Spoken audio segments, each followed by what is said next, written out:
다양한 정보와 감동이 있습니다. 안녕하세요. TV 이웃 다정다감입니다. 전체 인구 80% 이상이 1년에 한 번 이상 경험할 정도로 흔한 질병 중에 하나가 바로 두통입니다. 일상생활을 하는 것조차 힘들고 누군가에게는 출산보다 더 큰 고통으로 다가온다고 하는데요. 소아청소년기에도 두통으로 인해서 어려움을 겪는 친구들이 많다고 합니다. 그래서 이번 주 알면 알수록 건강 지식이 쌓이는 의학 알지 시간에는 평범한 일상을 위협하는 소아청소년기 두통에 대해 알아볼까 합니다. 세종 충남대병원 소아청소년과 김은희 교수님을 모시고 자세히 이야기 나눠보도록 하겠습니다. 안녕하세요. 네, 안녕하세요. 네, 두통이나 편두통, 성인들에게는 굉장히 흔한 질환이라고 생각을 했는데요. 어린 학생들도 이렇게 두통을 많이 겪는다고 하니까 네네. 조금 생소하기도 합니다. 소아청소년기 두통, 어떤 질환인가요? 네, 두통은 머리의 두피, 윗목, 얼굴 등 두부의 모든 부위에서 느끼는 통증을 의미하는데요. 성인에서뿐만 아니라 소아에서도 매우 흔한 증상이자 질환입니다. 통계에 의하면 7세 소아의 30%, 15세 청소년의 75%가 한 번 이상 두통을 경험하는 것으로 알려져 있고요. 그림에서 보시는 것처럼 초등학생은 20%, 중학생은 32%, 고등학생은 38% 정도가 반복적인 두통에 시달리고 있습니다. 네. 어른의 경우에 머리가 아프면 병원을 간다든지 또 진통제를 복용한다든지 하겠지만 어린 아이들은 사실 아픈 거를 표현하기조차 조금 어려울 것 같아요. 그렇다면 혹시 아이들의 이 두통을 확인하고 통증을 알 방법이 있을까요? 네, 구체적으로 머리 어디가 어떻게 아프다고 이야기하면 정말 좋겠지만 사실 나이가 어릴수록 통증을 표현하기 어려워서 그만큼 정확한 평가가 어렵습니다. 그래서 통증 정도를 평가할 수 있도록 숫자 표시 측정 도구와 범위 표시 측정 도구, 표정 표시 측정 도구 등을 사용하게 되는데요. 그림에서 보시는 것처럼 숫자 표시와 범위 표시는 통증이 없음을 0으로 두고 통증이 심해질수록 숫자가 더해져서 10일까지 표시해서 나누게 됩니다. 범위 표시 측정 도구는 통증이 없음을 0으로, 경도 통증을 1에서 3으로, 중등도 통증을 4에서 6, 심한 통증을 7에서 11로 측정하게 됩니다. 단 어린아이들은 증상을 정확하게 표현하지 못하는 경우가 많기 때문에 통증이 없음, 조금 아프다, 또는 아프다, 많이 아프다, 매우 아프다, 또는 상상할 수 있는 가장 심한 정도로 아프다를 표정 그림을 보면서 어느 정도로 아픈지 선택하게 하거나 보호자에게 아이가 아플 때의 표정을 선택하게 합니다. 네, 아이가 아픈 것을 말로 표현할 수 없다고 하더라도 표정으로 대략적인 통증의 강도를 느낄 수 있는 거군요. 그렇다면 소아청소년기의 두통의 이 원인은 무엇일까요? 네, 2018년에 발표된 국제 두통질환 분류 제3판에 따르면 두통의 종류가 100여 가지에 이르는데요. 그림에서 보시는 것처럼 소아청소년기 두통은 뇌에 원인이 없는 1차성 두통과 원인이 있는 2차성 두통, 그리고 신경통과 기타 두통으로 나눠볼 수 있습니다. 이제 화면에 보시면 1차성 두통의 원인으로는 절반 이상이 편두통, 그리고 긴장성 두통, 소아 주기성 증후군 순으로 나뉘고요. 2차성 두통의 가장 큰 원인으로는 절반 가까이가 부비동염, 그 다음으로 뇌전증, 뇌종양, 후두신경통 순으로 나타납니다. 그 밖에 신경통과 기타 두통으로 뇌신경통과 중축성 원인의 안면통 등이 있을 수 있습니다. 네, 소아청소년기의 두통. 단순한 통증이 아니라 다른 질환의 증상으로 볼 수도 있겠는데요. 그렇다면 교수님, 우선 원인이 분명한 2차성 두통에 대해서 먼저 알아볼까요? 네, 먼저 2차성 두통의 가장 흔한 것이 감염으로 발병한 두통인데요. 바이러스 감염 등으로 발열이 발생했을 때 동반되는 두통이 가장 흔하고 아까 보신 것처럼 비염을 포함하는 상기도 감염이나 부비동염 또는 축농증, 중이염, 치아 농양 등 2개의 감염에 의한 두통, 또 세균성, 비세균성 수막염이나 뇌염, 뇌농양 등의 2개 내의 감염에 의한 두통이 있습니다. 이제 화면에서 보시는 그림은 비염과 이제 축농증을 동반한 환자의 MRI 사진인데요. 보시는 것처럼 오른쪽에 코 점막이 많이 부어 있고 우측 부비동에 심한 염증이 동반된 것을 보실 수가 있습니다. 이러한 원인 중에서 가장 위험한 두통은 2개 내 감염에 의한 두통으로서 이때는 두통 외에도 구토나 발열, 의식 변화나 경련 또는 목이 뻣뻣해지는 경부강직 등의 수막 자극증후가 있을 수 있습니다. 이러한 감염으로 인한 두통의 경우에는 혈액 검사나 엑스레이 또는 이제 뇌 CT나 뇌 MRI, 뇌 척수액 검사 등으로 원인을 확인할 수 있겠고 원인에 대한 항생제나 항바이러스제 투여, 증상 조정 약물을 투여하여 치료하게 됩니다. 네, 감염에 의한 두통 소개해 주셨는데요. 그럼 이 외에 다른 원인은 무엇이 있을까요? 네, 두 번째로는 외상 후의 두통으로 이제 뇌진탕 등의 두경부 외상 후에 7일 이내에 발생하는 급성 두통은 매우 흔하기도 하고요. 또 대부분 3개월 이내에 소실됩니다. 하지만 3에서 6% 정도는 3개월 이후에도 지속되는 만성 두통으로 이행할 수 있고 그러한 경우에는 평균 13개월 정도 후에 소실되는 것으로 알려져 있습니다. 이 경우에는 진통제 투여와 운동치료, 또는 이완요법이나 바이오피드백, 인지행동치료 등을 통해 치료할 수 있겠습니다. 네, 세 번째로는 뇌종양으로 인한 두통이 있겠는데요. 소화기에는 머리 인두종이나 뇌실막 세포종, 원형 별악교 세포종, 거미망민 낭종 등 다양한 뇌종양이 발생할 수 있고 이러한 뇌종양으로 인한 두통은 오심이나 구토 또는 유두부종 또는 시각 혼탁이나 성격 변화, 경련의 증상을 동반할 수 있습니다.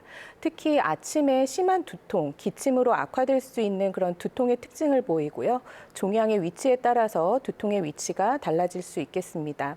이런 경우에는 뇌 CT와 MRI 검사를 통해 알 수 있겠고 수술과 경우에 따라서 항암 치료를 통해 치료를 하게 됩니다. 네, 단순한 두통뿐만 아니라 다른 증상들이 동반이 되면 좀 더 주의 깊게 살펴봐야겠습니다.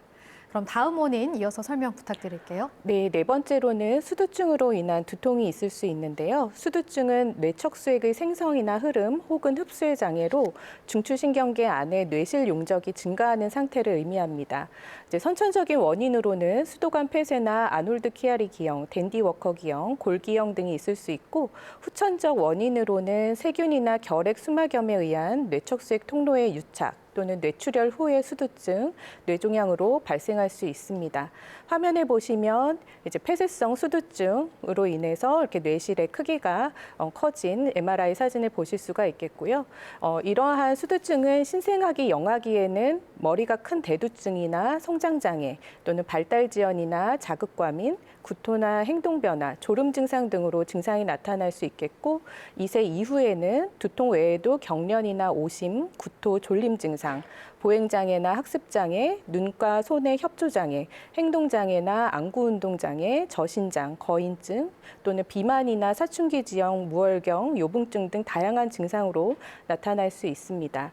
이러한 수두증은 뇌 CT와 MRI 검사를 통해서 확인하게 되고요. 약물과 수술적 치료를 하게 됩니다. 네, 성장에도 영향을 줄 수 있는 질환이 될 수도 있다 보니 지금 화면을 보고 계신 부모님들께서는 또 더 주의 깊게 살펴보셔야 될 것 같습니다. 증상이 있을 때는 검사를 통해서 확인하고 치료를 해야겠습니다. 또 다른 원인은 어떻게 될까요? 네, 다음으로는 특발성 두개내압 상승에 기인한 두통이 있을 수 있는데요. 이는 두개내에 어떤 병적인 변화나 2차적으로 두개내 압력 상승을 초래할 만한 원인은 없지만 뇌압이 상승됨으로 발생하는 두통입니다. 이러한 원인으로는 비만이나 갑상샘 기능 저하 또는 철분 결핍 빈혈, 루푸스, 요독증 또는 성호르몬이나 혈전 형성 이상 등의 다양한 원인에 의해서 뇌척수액의 압력이 상승할 수 있습니다. 증상으로는 아침에 악화되는 두통과 또는 경부, 어깨, 등의 통증 또는 박동성 두개내 잡음, 어지럼증이나 오심과 구토, 복시, 시력 혼탁이 올 수 있고 체중 감소나 약물 치료, 반복적인 요추 천자, 수술 치료를 할 수 있습니다. 이제 마지막으로는 자발성 저두개 내압으로 인한 두통인데요.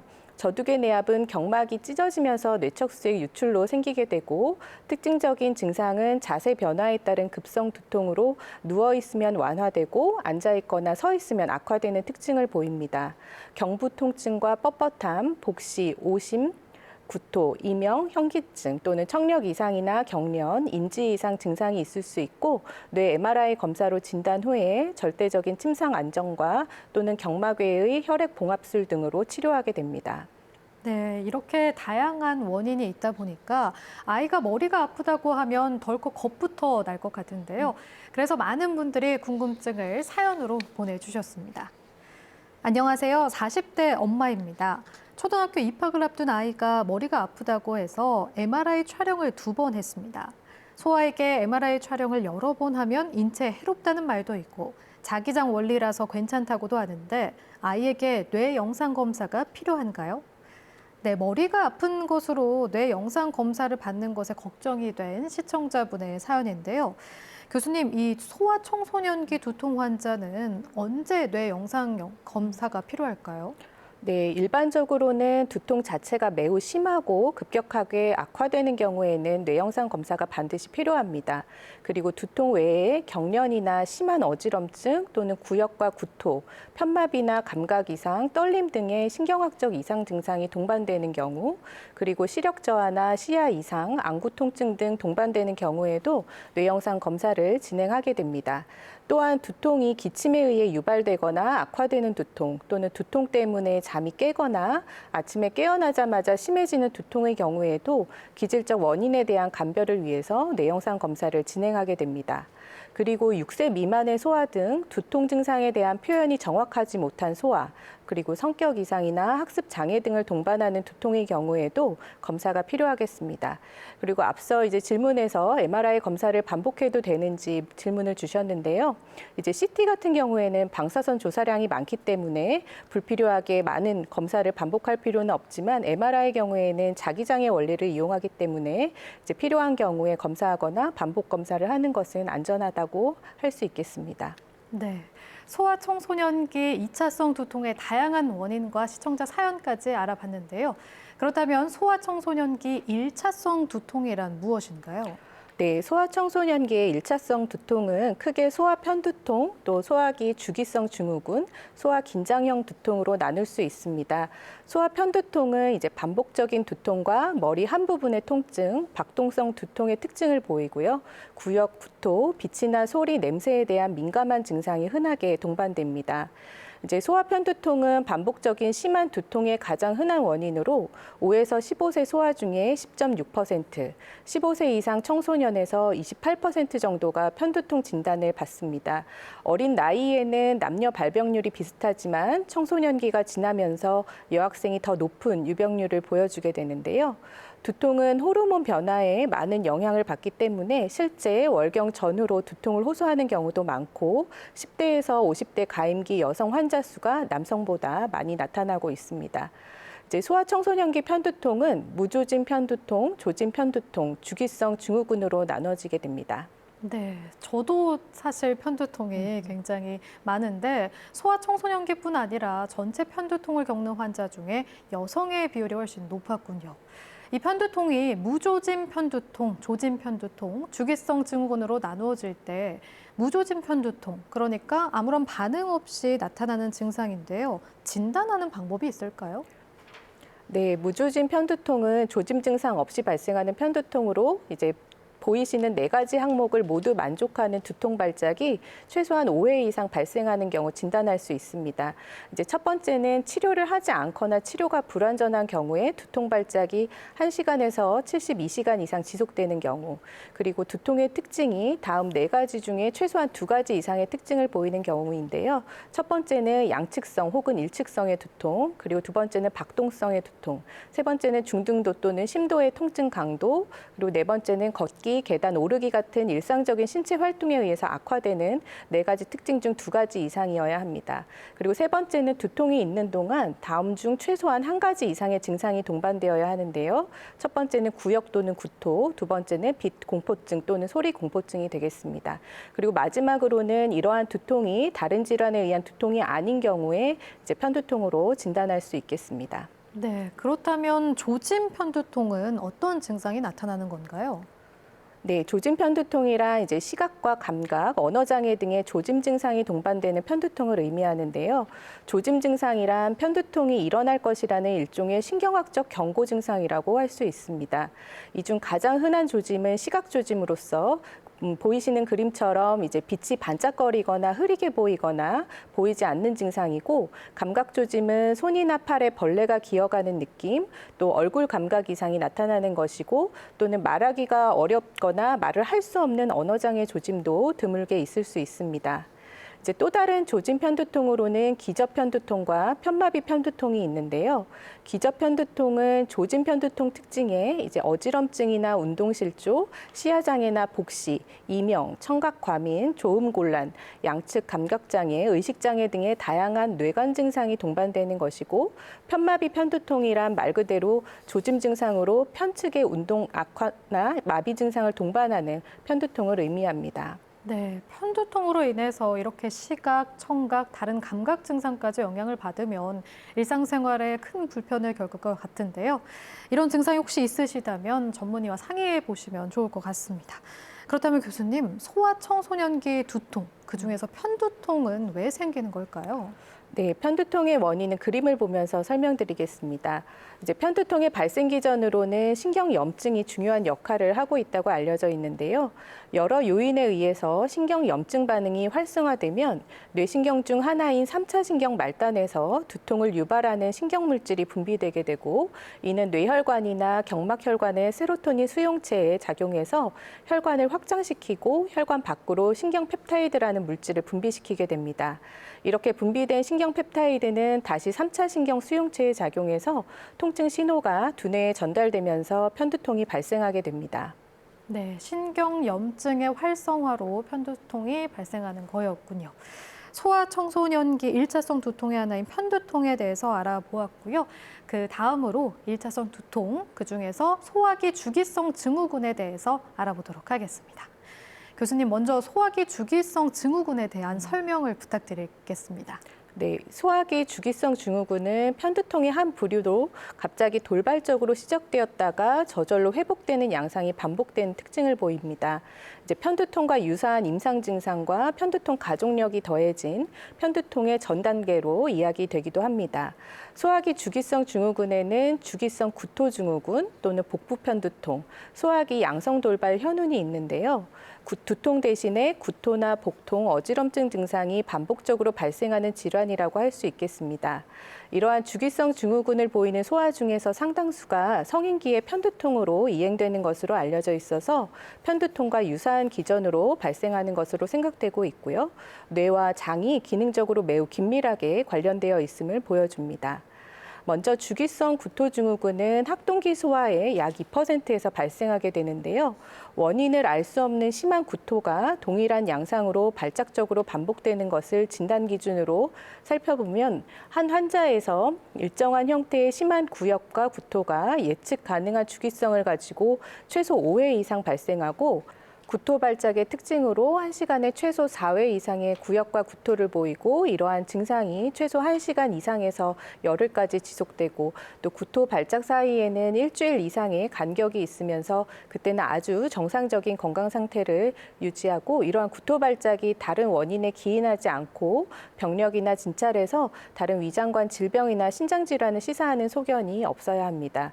따라서 장폐쇄나 소화성 궤양, 만성 췌장염, 크론병, 대사질환 또는 뇌종양 등의 기질적 질환에 의한 반복성 구토가 아닌지 검사가 필요하고, 치료로는 수액치료나 구토 억제제, 편두통 치료제 등이 사용되게 됩니다. 머리가 아픈 두통에서 끝나는 것이 아니라 두통과 구토, 복통, 어지러움까지 있을 수 있으니 잘 살펴봐야 되겠습니다. 네, 소화기 주기성 증후군, 그중 주기성 구토 증후군에 대해서 설명을 해주셨는데요. 그중 그러면 복부 편두통은 어떤 건가요? 네, 복부 편두통은 학동기 소아의 4% 정도가 앓고 있는데요.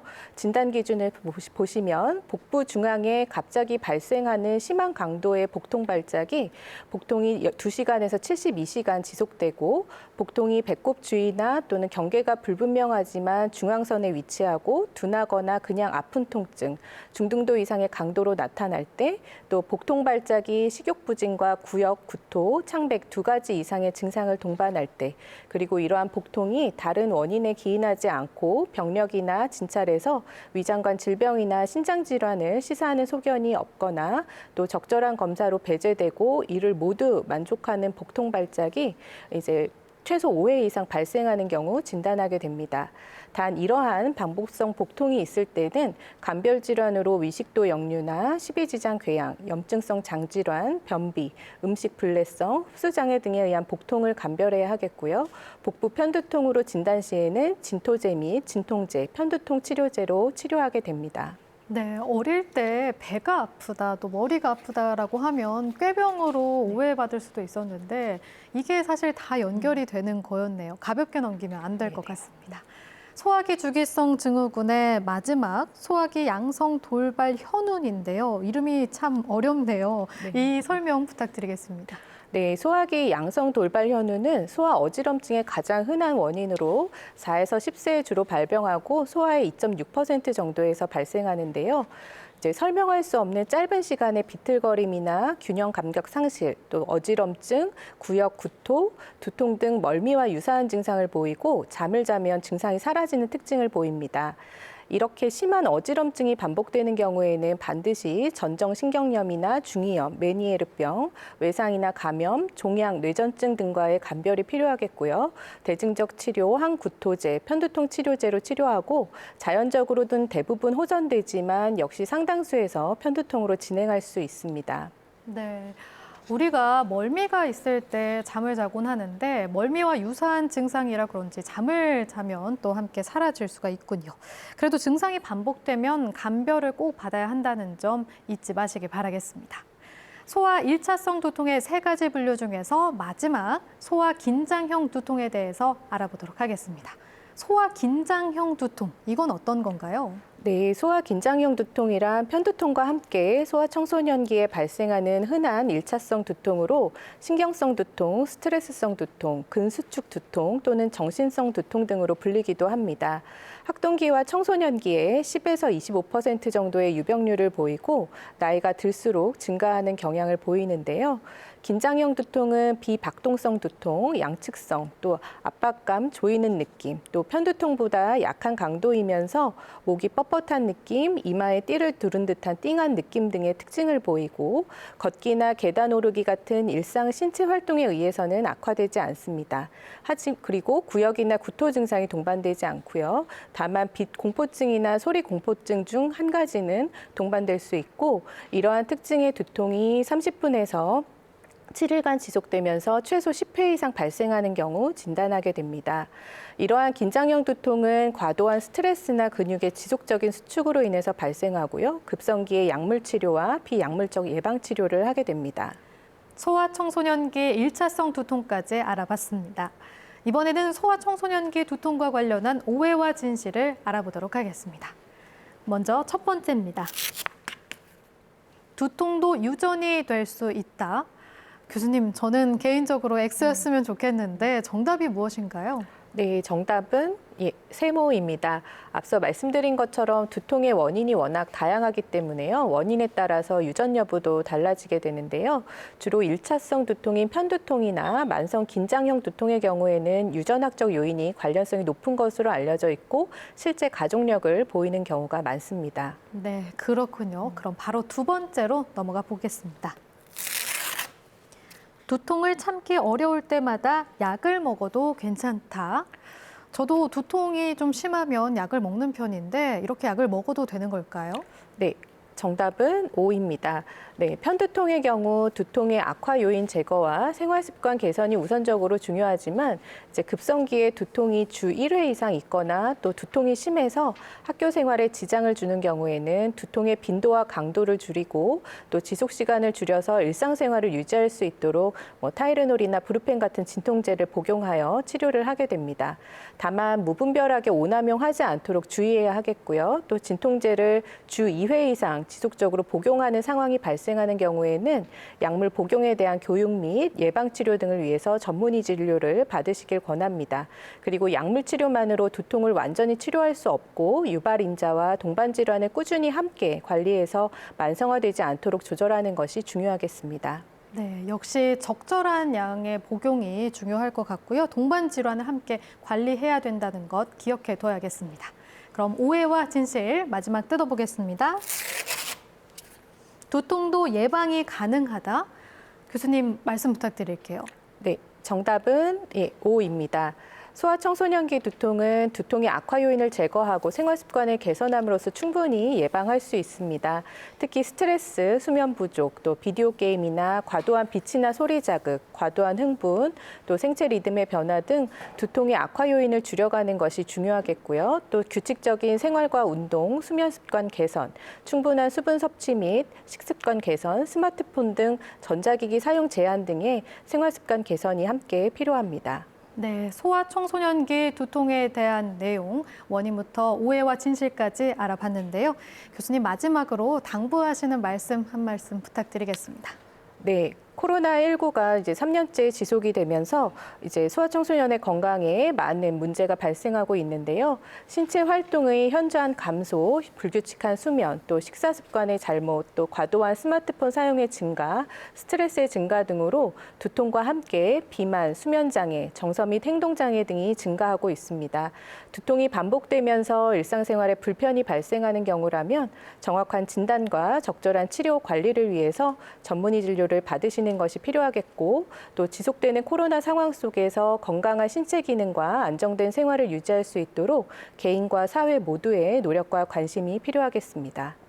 오늘 김은희 교수님과 함께 소아청소년기 두통에 대해서 알아봤습니다. 오늘 나와주셔서 고맙습니다. 네, 감사합니다. 다음 주 이 시간 의학알지에서는 안면부 골절에 대해 알아보는 시간을 갖도록 하겠습니다. 궁금하신 점 다정다감 홈페이지 시청자 게시판에 올려주시거나 아래 번호로 연락을 주시면 답변해드리도록 하겠습니다. 오늘 저희가 준비한 소식은 여기까지입니다. 함께해 주신 여러분 고맙습니다. 건강하고 편안한 저녁 시간 보내세요.